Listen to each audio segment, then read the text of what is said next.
اللهم صل على سيدنا محمد اللهم এবার বলেন ওয়ালা আলে মুহাম্মদ আবার বলেন আরো দুইবার বলেন উচ্চ স্বরে বলেন ওয়ালা আলে মুহাম্মদ অর্থ হচ্ছে আলী ফাতেমা হাসান হুসাইন সুবহানাল্লাহ।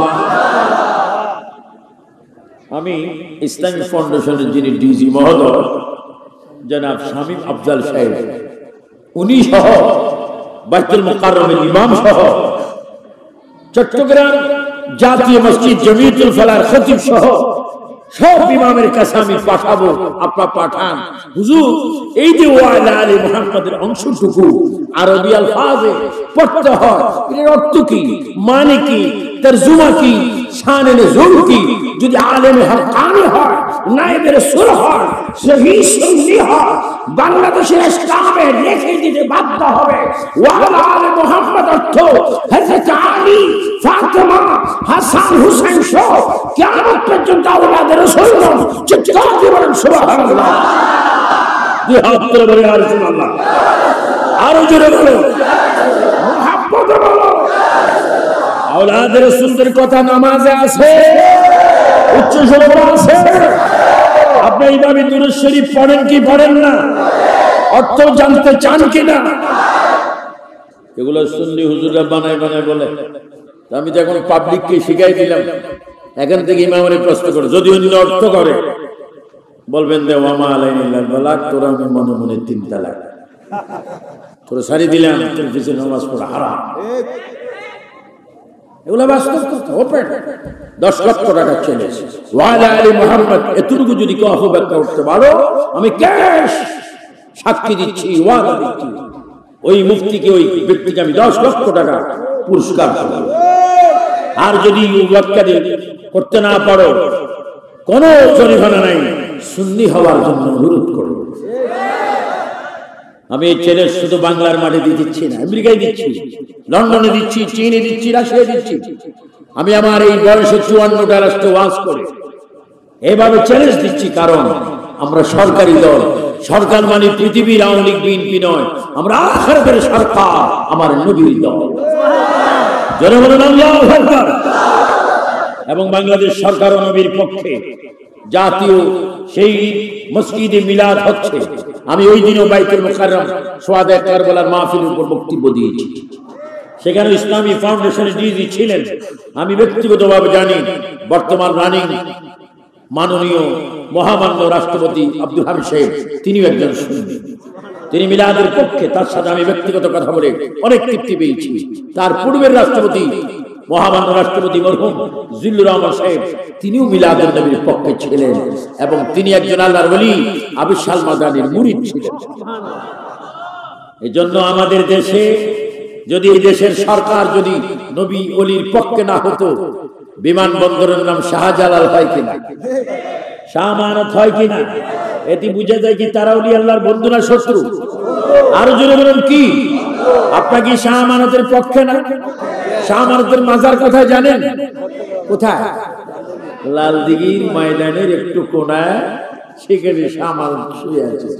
সিলেট বাবা শাহজালাল ঘুমাচ্ছে।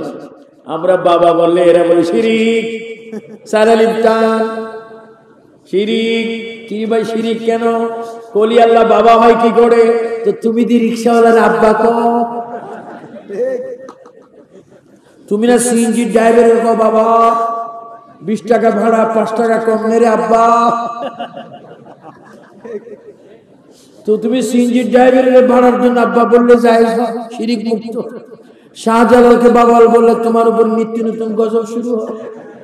এগুলার নাম দিয়েছি আমি সুবিধাবাদী মাদ্দাজিল্লাহুল আলী। আল্লাহ এই সমস্ত মুনাফিক থেকে আমাদেরকে হেফাজত করে। আমিন বলুন আমিন। হযরত খাতুন জান্নাত 2 রাকাত নামাজ কোরআন শরীফ খতম। এইজন্য আমার মায়েরা, আমার বোনেরা, তোমরা যারা আমার মাইকের সাউন্ড আওয়াজ শুনছো, তোমাদের কাছে দোহাই দিয়ে বললাম, আহলে সুন্নাতুল জামাতের একজন কেন্দ্রীয় প্রেসিডিয়াম হয়ে, ইসলামী ফ্রন্টের প্রেসিডিয়াম হয়ে, বাগদাদের একজন খলিফা হয়ে তোমাদের একজন বাঙালি জাতির ভাই হয়ে তোমাদেরকে অনুরোধ করে বলবো, মাথায় কাপড় রাখো, নামাজ আদায় করো, স্বামী হলে বিয়ে হলে স্বামী খাদমত করো, মা বাবার শ্বশুর শাশুড়ি খাদমত করো।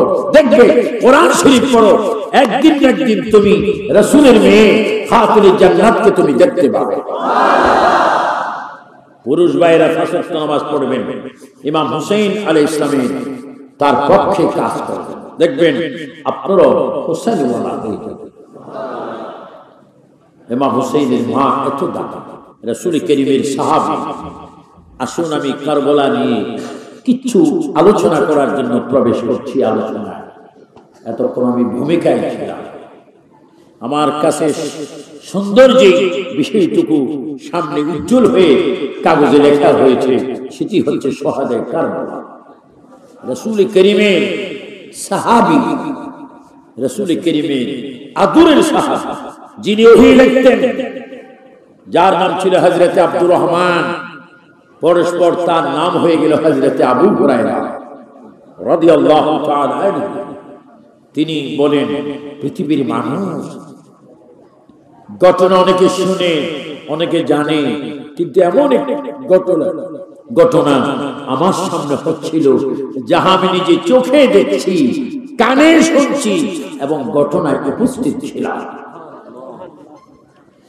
হযরত আবু হুরায়রা বলেন, আমি নিজের কানে শুনতেছি আল্লাহর নবী, বিশ্ব নবী, শ্রেষ্ঠ নবী, নূর নবী, কামলিওয়ালা নবী, গায়েবের খবর দেনওয়ালা নবী হঠাৎ করে তার জবান মুবারকে ডাক দিলেন, ইয়া হুসাইন। সবাই জোরে বলুন, ইয়া হুসাইন। 11 বার বলেন, বলতে থাকেন, ইয়া হুসাইন, ইয়া হুসাইন, ইয়া হুসাইন, ইয়া হুসাইন, ইয়া হুসাইন, ইয়া হুসাইন। এবার বলুন রাদিয়াল্লাহু তাআলা আনহু। নবীজির নাতির নাম যতবার নেবেন, আল্লাহর কসম রে শুনলি ভাইরা, ততবার আপনার গুনাহে কবিরা সগীরা মাফ হয়ে যাবে। হযরত আবু হুরায়রা বলেন, আমি নিজের চোখে দেখতেছি, কানে শুনতেছি আল্লাহর নবী ইমাম হুসাইনের বয়স তখন মাত্র 6.5 বছর। 7 বছরের কি 7 বছর 7 মাস 7 দিন ইমাম হুসাইন নবীর সোহবত পেয়েছিলেন। 6.5 বছর বয়স আল্লাহর নবী হুসাইনকে ডাক দিলেন, আর আমি চোখে দেখতে পেলাম ইমাম হুসাইন আদর করে হাতকে এইভাবে লাড়িয়ে লাড়িয়ে না না না না বলে আমার নবীর দিকে আসতে লাগলেন। এবার হুসাইন যখন নবীর কাছে চলে আসলো, আল্লাহর নবী এইভাবে 2 হাত দিলেন। ইমাম হুসাইন হযরত আবু হুরায়রা বলেন, আমি নিজে দেখতেছি রাসূল করিম যখন 2 হাত মোবারক এইভাবে দিলেন, আঙ্গুলগুলো এইভাবে রাখলেন, ইমাম হুসাইন নবীজির 2 হাত মোবারকের আঙ্গুল ধরলেন। এবার নবীজি হাতগুলো নিজের দিকে আনতেছেন, হুসাইন নবীর দিকে আসতেছেন। এবার দেখলাম নবীর 2 পাও মোবারক বরাবর হুসাইন যখন দাঁড়াইলেন, আমি নিজে দেখতে পেলাম রহমতুল আলামিনের 2 পাও মোবারক উপর হুসাইনের 2 পাও উঠে গেল। এবার দেখতেছি নবী হাত আঙ্গুলগুলি হাত মোবারক উপরের দিকে তুলতেছেন। হুসাইন নবীজির 2 পায়ের উপরে বে বে বে বে বে বে আমি দেখতেছি হুসাইনের 2 পাও মোবারক নবীজির সিনা মোবারকের মধ্যে এসে যায়। আল্লাহু আকবার বলেন। হযরত আবু হুরায়রা বলেন, দৃশ্যটা দেখে আমি বড় আশ্চর্য হচ্ছি। রহমতুল আলামিন হুসাইনকে এমন একটি জায়গায় স্থান করে দিলেন। এবার হুসাইনকে তিনি ঝড়াই ধরলেন। এবার ঝড়ে ধরে আকাশের দিকে চেহারা ফিরে বলে আল্লাহ। সবাই 3 বার বলে আল্লাহ আল্লাহ আল্লাহ। আমার নবী চোখের পানি মোবারক ছেড়ে বলে আল্লাহ আল্লাহ, আমার মুখে আমি হুসাইনকে রেখেছি, তোমার কাছে আমি দোয়া করে যাচ্ছি, তোমার দৃষ্টিতে যারা তোমার মকবুলি বান্দা হয়েছে তাদের কাতারে আমার হুসাইনকে তুমি কবুল করে নাও। আয় আল্লাহ, আমার হুসাইনকে তুমি কবুল করে নাও। আয় আল্লাহ, আমার হুসাইনের গর্দানের উপর যখন ছুরি চলবে, আমার হুসাইনকে ধৈর্য ধরার তৌফিক দিয়ে দাও। এইভাবে যখন নবীজি কেঁদে কেঁদে দোয়া করতেছেন, দোয়া সমাপ্তির পরে আল্লাহর নবী ইমাম হুসাইনের জবানে 3 বার থুতু মুবারক দিলেন। এবার হুসাইন নবীজির থুতু মুবারক গুলা পেয়ে বলে, না না, এগুলা থুতু নয়, আমি বলবো এগুলা বেশ কম্বর চাইতে বেশি খুশবু, মধুর চাইতে লাখ কোট গুণ মিষ্টি। আল্লাহ আল্লাহ আল্লাহু আকবার। হুসাইন রাদিয়াল্লাহু তাআলা নবীজির থুতু মুবারক গুলা বক্ষণ করলেন, খেলেন। খাওয়ার পরে এবার নবীজির দাড়ি মোবারক ধরে বলে, না না, আপনার গালে আমি একটু 2টা চুমা দেব। এবার নবীকে ইচ্ছা মতো আদর করে চোখের পানি মোবারক ফেলে বলে, না না, দোয়া করেছেন আমি বুঝেছি, আপনি দোয়া করেছেন আল্লাহ তাআলা যেন আমার কবুল করে, আর দোয়া করেছেন আমার গর্দানে যখন সাইফুল তলোয়ার ছুরি চলবে তখন যেন আমি ধৈর্য ধারণ করি। না না গো, কষ্ট আমি বেশি দেব না, শুধু জানতে চাই আমাকে কারা জবাব করবে, কেন জবাব করবে, কি জন্য করবে? না না, আপনার জবান আমি একটু শুনতে চাই। আমার নবীজি চোখের পানি মোবারক ছেড়ে বলে, না না, গোপন কথা বুঝি গোপন থাকতে তুমি দিচ্ছ না। না না রে, ইসলাম যখন পৃথিবী থেকে চলে যাবে, বিলুপ্তি হওয়ার যখন সময় হবে, নামাজ রোজা হজ যাকাত শরীয়ত তরিকত মারফত হাকিকত সভ্য শিক্ষা সুশিক্ষা ত্যাগ সেবা ঐক্য শৃঙ্খলার পর যখন বেঈমানদের আক্রমণ হবে, ইসলামকে পুনর্জীবিত করার জন্য তোমাকে তলোয়ার হাতে নিতে হবে, কোরআন তোমাকে বুকে নিতে হবে, ঈমানের প্রতি তুমি সোচ্চার হয়ে তুমি প্রতিবাদ করবে। ওই মুহূর্তে প্রতিবাদ করা অবস্থায় তোমাকে শহীদ করা হবে। ওই মুহূর্তে যেন তোমার ধৈর্য যেন থাকে, এই জন্য আমি দোয়া করলাম। হোসেন কেঁদে কেঁদে বলে, না না গো, আপনার সাথে আমি একমত পোষণ করে বললাম, যদি আমি তাই হয়ে যাই, আপনি বলুন ওই মুহূর্তে আপনি কোথায় থাকবেন? আল্লাহু আকবার বলে। না না, যদি আমাকে জমা করে দেয়, না না গো, যদি আমাকে শহীদ করে দেয়, তখন আপনি কোথায় থাকবেন? আমার রাসূল বলে, আমি 61 হিজরির মুহররম মাসে আমি রওজা পাকে থাকবো, কিন্তু তোমাকে আমি ওয়াদা দিচ্ছি, কারবালা প্রান্তে জুমার দিনে 61 হিজরিতে যখন তোমাকে শহীদ করা হবে, ওই মুহূর্তে আমি তোমার সামনে থাকবো, রওজা পাক থেকে আমি সেখানে যাব। তোমার যে খুন রক্তগুলা বাহির হবে, সেই রক্তগুলা আমি মাটির থেকে নিয়ে নিয়ে লোক দিয়ে খামছি, আমার দাড়িগুলো আমি লাল করবো, আমার পাগড়ির মধ্যে তোমার রক্তগুলা মাখবো, আমার সারা শরীরে তোমার রক্তগুলা মাখবো। হুসেন বলে, না না, মাখলে হবে না, আমাকে আপনি ওয়াদা দেন, কিয়ামত পর্যন্ত আমি হুসাইনের জন্য যেন অনুষ্ঠান করবে, যারা কাঁদবে আমার দুঃখে দুঃখ হয়ে চোখের পানি ফেলবে, আপনি ওয়াদা দেন আমার রক্তের বিনিময়ে তাদেরকে জাহান্নাম থেকে করে আপনি জান্নাতে নেবেন বলে আমাকে ওয়াদা দেন। দয়া করে বলো, ইয়া হুসাইন, জোরে ফাসবার বলুন, মুহাম্মদে আমরা হুসাইনের কারবালার ইসলাম চাই কি চাই না? নারায়ে তাকবীর, আল্লাহু আকবার, নারায়ে রিসালাত, ইয়া রাসূলুল্লাহ, কারবালার হাতিয়ার, আল্লাহু আকবার বল। আল্লাহ হুসাইন রাদিয়াল্লাহু তাআলা আনহু এইভাবে আল্লাহর প্রিয় নবী, রহমত নবী, নূর মুজাসসাম নবী, ফখরে আদম নবী থেকে তিনি ওয়াদা নিচ্ছেন। তিনি বলেন, না না গো, যেই দিন আমাকে শহীদ করা হবে, ওই দিন কি হবে? বলে জুমাবার। ও না না, আমাকে যারা শহীদ করবে তারা কারা? তারা মুসলমান দাবিদার, তাদের মাথায় টুপি থাকবে, মুখে দাড়ি থাকবে, পকেটে মেসওয়াক থাকবে, কিন্তু তাদের সংখ্যা ওই দিন হবে হাজার হাজার। বাস্তবে তা হলো, যেই দিন কারবালার ঘটনা হচ্ছিল, এজিদপন্থী ছিল 22,000, আর ইমাম হুসাইনের পার্টিতে ছিল মাত্র 72 জন। 100 জন নন, সবাই জোরে বলো 72 জনের পক্ষে আল্লাহ রাসূল না 22,000-এর পক্ষে আল্লাহ রাসূল। এখন আরেক মাহফিলে লোক বেশি হয়, কয় বাপরে বাপ অনেক লোক হলো, এরা ইমানদার, নাউজুবিল্লাহ। চট্টগ্রাম আছে কিনা জানি না, বাংলাদেশের প্রায় যারা আমি যাই, টেকনাফ থেকে তেতুলিয়া কতবার গেছি নিজেও জানি না। কুকুরের বিপরীত কুত্তি, কি কুকুর কুত্তি বাচ্চা দেয় প্রায় 10টা 12টা, 10টা বাজে শুরু করলে ফোন 11টা পর্যন্ত ডেলিভারি বন্ধ হয় না, আসতে থাকে। এবার সবাই একটু আসতে বলুন, গাভীর বাচ্চা কয়টা, হালাল না হারাম? আরো জোরে বলুন। কি সংখ্যায় জাহান্নামীরা বেশি 72, আর সংখ্যায় জান্নাতের একটা। হাসরের ময়দান আমার নই বলে তামাম বিকেরামের যত উম্মত হবে, আমি রাসূলের একা তার চাইতে বেশি উম্মত হবে। উচ্চ স্বরে আল্লাহু আকবার। সুন্নিরা বেহেশতে যায় কি যায় না? সুন্নিরা বেহেশতে যাবে কি যাবে না? বড় সুন্নিদের পক্ষে আল্লাহ নবী আছে কিনা? এখন থেকে ওয়াদা করেন, মৃত্যু পর্যন্ত, জানাজা পর্যন্ত আপনারা সুন্নি জামাতে থাকবেন কি থাকবেন না?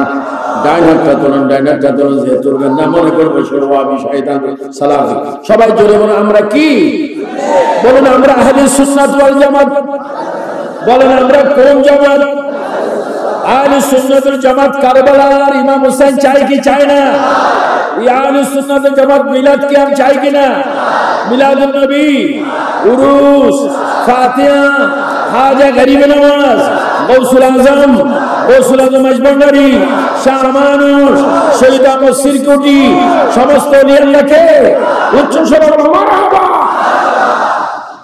তাহলে বুঝা গেল ইমাম হুসাইন রাদিয়াল্লাহু তাআলা তিনি শহীদ হবেন, তিনি জানতেন। একটু দরুদ শরীফ পড়েন, আল্লাহুম্মা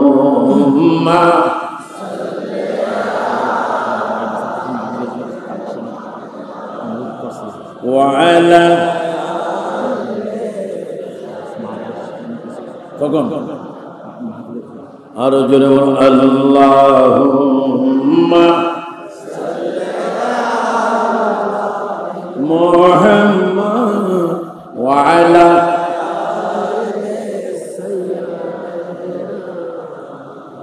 কাদায়ো না কাদায়ো না আমার নবীকে। সবাই বলো কাদায়ো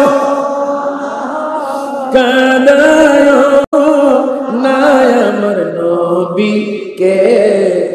নবীকে কাদাইলে কাঁদবা হাসরে আল্লাহুম্মা জোরে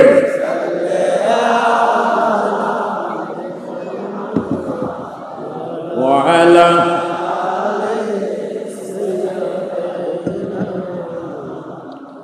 নবীর ইশকে জারুদি বাই কান্দে না।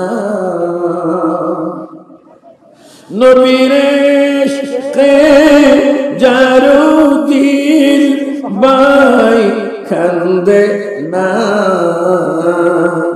রোজ হাসরে নবীর দেখা পাইবে না। বলো রোজ হাসরে নবীর দেখা পাইবে না। আল্লাহুম্মা মুহাম্মাদ ওয়ালা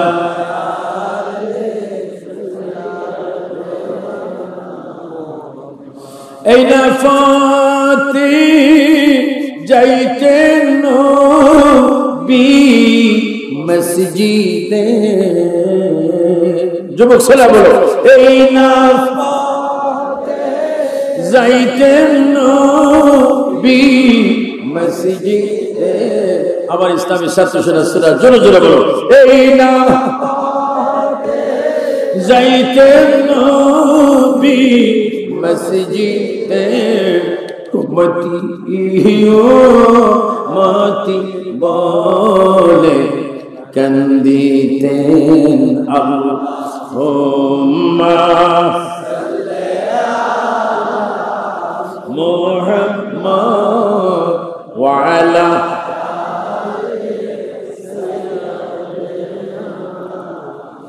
গভীর মনোযোগ। ইমাম হুসাইন রাদিয়াল্লাহু তাআলা আনহু জেনে শুনে কারবালা প্রান্তে যাওয়ার জন্য তিনি প্রস্তুত ছিলেন।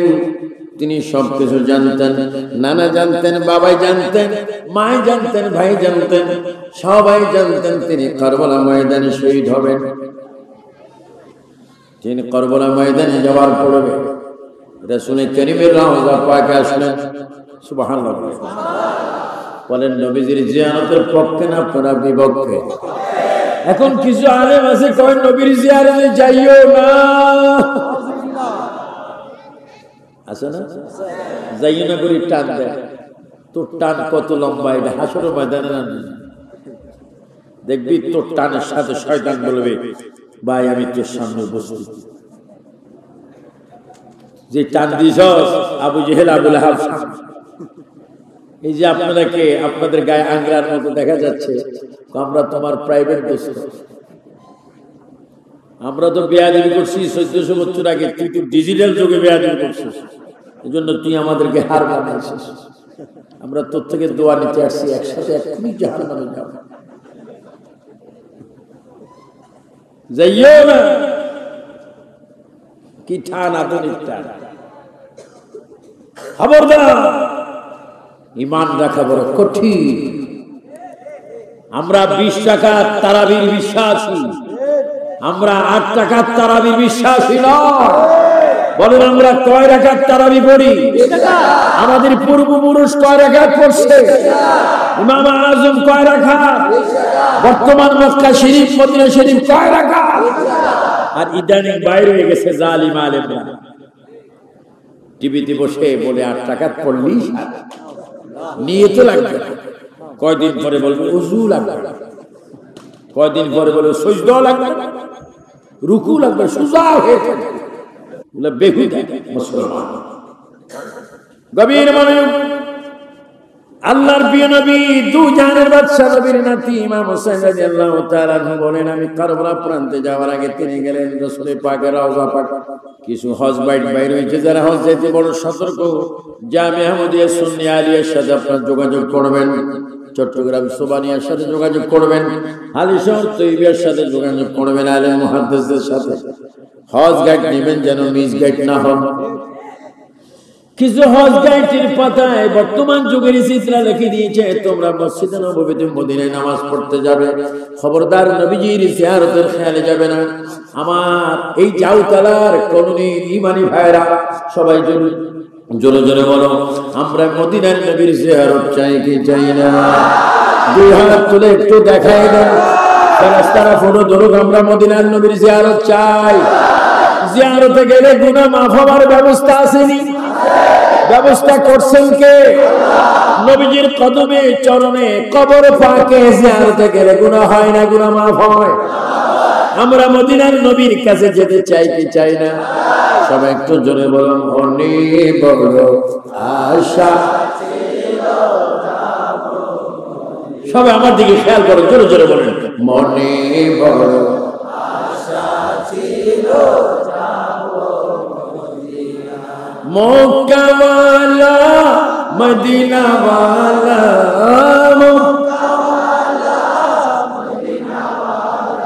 আমায় তুমি দেখা দাও। আল্লাহ আল্লাহ আল্লাহ বল, আল্লাহ আল্লাহ, 11 বার বলেন আল্লাহ আল্লাহ আল্লাহ আল্লাহ আল্লাহ আল্লাহ আল্লাহ আল্লাহ। আমরা মদিনা যেতে চাই কিনা?